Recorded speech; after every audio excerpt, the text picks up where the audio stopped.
मलिक साहब पीछे, आरिफ मलिक साहब पीछे प्लीज। मिनिस्टर साहब, आप आवाम को एजुकेट कर रहे हैं और पिछले कई रोज से एजुकेट कर रहे हैं कि इमरान खान चोर है, वो करप्ट है और उन्होंने सर्टिफाइड चोर है।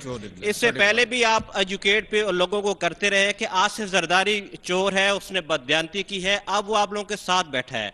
तो क्या अब वो ईमानदार हो गए आसिफ जरदारी? अब आप लोगों को कैसे एजुकेट करेंगे? जो उनके हलीफ बैठे हैं उनके बारे में क्या कहेंगे? नहीं, मैं बात आपसे, मैं तो आपके सवाल का जवाब दे रहा हूं।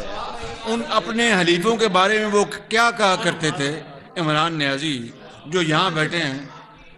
नहीं, गुजारिश ये है, नहीं, आपने सवाल किया है कि आपने एक नाम लिया इमरान खान, उनके बारे में ये कहता था। इमरान खान का कहा ना? नहीं, मगर यहाँ पर जो उनके हलीफ बैठे इमरान खान, उनके बारे में क्या कहते थे? जी मियां साहब, मैं आपसे जानना ये चाह रहा हूँ, मियां साहब